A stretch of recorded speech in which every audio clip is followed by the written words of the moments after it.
ನಕಲಿ ಸಿಮ್ ಕಾರ್ಡ್ಗಳನ್ನ ಮಾರಾಟವನ್ನ ನಿಲ್ಲಿಸೋಕೆ ಸರ್ಕಾರ ಮತ್ತೊಂದು ಪ್ರಮುಖ ಹೆಜ್ಜೆಯನ್ನ ಇಟ್ಟಿದೆ.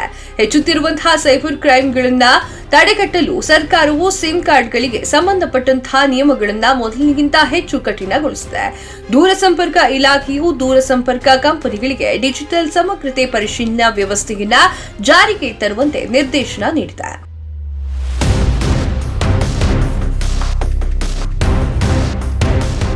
ದೂರಸಂಪರ್ಕ ಇಲಾಖೆಯ ಸಿಮ್ ಕಾರ್ಡ್ ಡೀಲರ್ಗಳಿಗೆ ಪರಿಶೀಲನೆಯನ್ನ ಕಡ್ಡಾಯಗೊಳಿಸಿದ್ದು 2025 ಮಾರ್ಚ್ 31ರವರೆಗೆ ಗಡುವನ್ನ ನೀಡಿದೆ. ಜನರನ್ನ ವಂಚಿಸಲು ಮತ್ತು ಅಪರಾಧ ಚಟುವಟಿಕೆಗಳಿಗೆ ನಕಲಿ ಸಿಮ್ ಕಾರ್ಡ್ಗಳನ್ನ ಬಳಸಲಾಗ್ತಾ ಇದೆ. ಇದಕ್ಕಾಗಿ ಈಗ ಹೊಸ ಸಿಮ್ ಕಾರ್ಡ್ ನೀಡುವಾಗ ಕಂಪನಿ ಗ್ರಾಹಕರನ್ನ ಹಲವಾರು ವಿಭಿನ್ನ ನಿಯತಾಂಕಗಳಲ್ಲಿ ಪರಿಶೀಲನೆ ಮಾಡಬೇಕಾಗುತ್ತದೆ.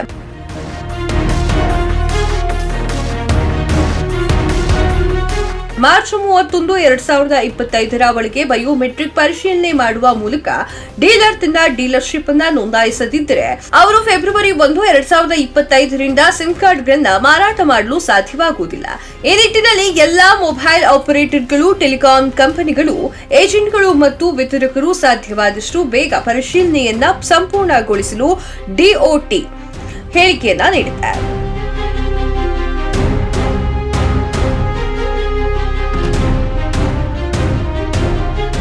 ಈಗಾಗಲೇ ಆಗಸ್ಟ್ 2023ರಲ್ಲಿ ಸರ್ಕಾರ ಸಿಮ್ ಕಾರ್ಡ್ ಡೀಲರ್ಗಳಿಗೆ ಬಯೋಮೆಟ್ರಿಕ್ ಪರಿಶೀಲನೆಯನ್ನ ಮೊದಲು ಕಡ್ಡಾಯಗೊಳಿಸಿತ್ತು. ಇದಾದ ನಂತರ ದೂರಸಂಪರ್ಕ ಕಂಪನಿಗಳಿಗೆ 12 ತಿಂಗಳ ಅವಕಾಶವನ್ನ ನೀಡಲಾಗಿತ್ತು. ಆದರೆ ಸಂಪೂರ್ಣ ಪರಿಶೀಲನೆಯಿಂದಾಗಿ ಈ ಗಡುವನ್ನ ಡಿಒಟಿ ಹಲವಾರು ಬಾರಿ ವಿಸ್ತರಿಸಿದೆ. ಈಗ ಇಲಾಖೆ ಮಾರ್ಚ್ 31ರವರೆಗೆ ಸಮಯವನ್ನ ನೀಡಿದೆ.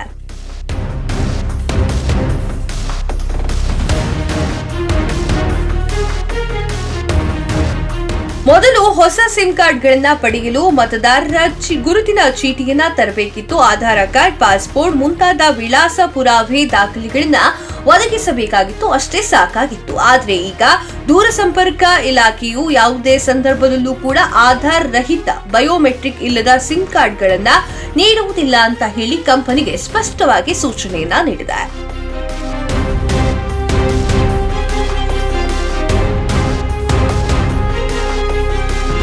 ಗ್ರಾಹಕರ ಹೆಸರಿನಲ್ಲಿ ಈಗಾಗಲೇ ಎಷ್ಟು ಸಿಮ್ ಕಾರ್ಡ್ಗಳನ್ನ ನೀಡಲಾಗಿದೆ ಎಂಬುದನ್ನ ಟೆಲಿಕಾಂ ಕಂಪನಿಗಳು ಪರಿಶೀಲನೆ ಮಾಡ್ತಾ ಇದ್ದಾರೆ.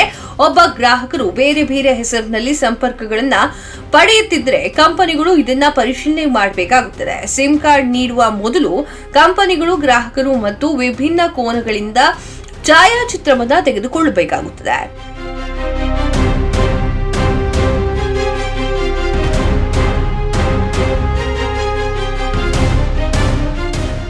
ಇದೇ ವೇಳೆ ಡೀಲರ್ಶಿಪ್ ನೋಂದಾಯಿಸದಿದ್ದರೆ ಏಪ್ರಿಲ್ 1ರಿಂದ ಸಿಮ್ ಕಾರ್ಡ್ ಮಾರಾಟ ಬಂದ್ ಮಾಡಬೇಕಾಗುತ್ತದೆ ಅಂತ ಹೇಳಿ ದೂರಸಂಪರ್ಕ ಇಲಾಖೆ ಸಿಮ್ ಕಾರ್ಡ್ ಡೀಲರ್ಗಳಿಗೆ ಎಚ್ಚರಿಕೆಯನ್ನ ನೀಡಿದೆ. ಈ ಹಿಂದೆ ಪ್ರಧಾನ ಮಂತ್ರಿ ಕಚೇರಿಯ ಸಿಮ್ ಕಾರ್ಡ್ ಸಂಪರ್ಕಗಳಿಗೆ ಆಧಾರ್ ಕಾರ್ಡ್ ಧಾರಿತ ಬಯೋಮೆಟ್ರಿಕ್ ಪರಿಶೀಲನೆಯನ್ನ ಕಡ್ಡಾಯಗೊಳಿಸುವಂತೆ ದೂರಸಂಪರ್ಕ ಇಲಾಖೆಗೆ ಸೂಚನೆಯನ್ನ ನೀಡಿತು.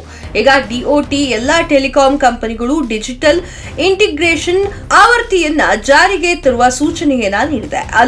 ಅಲ್ಲದೆ ಏಪ್ರಿಲ್ 1, 2025ರಿಂದ ಪರಿಶೀಲನೆ ಪೂರ್ಣಗೊಂಡಿರುವಂತಹ ಏಜೆಂಟ್ಗಳು ಮಾತ್ರ ಸಿಮ್ ಕಾರ್ಡ್ಗಳನ್ನ ಮಾರಾಟ ಮಾಡಲು ಸಾಧ್ಯವಾಗುತ್ತದೆ ಅಂತ ಹೇಳಿ ಡಿಒಟಿ ಈಗ ಸ್ಪಷ್ಟವಾಗಿ ತಿಳಿಸಿದೆ.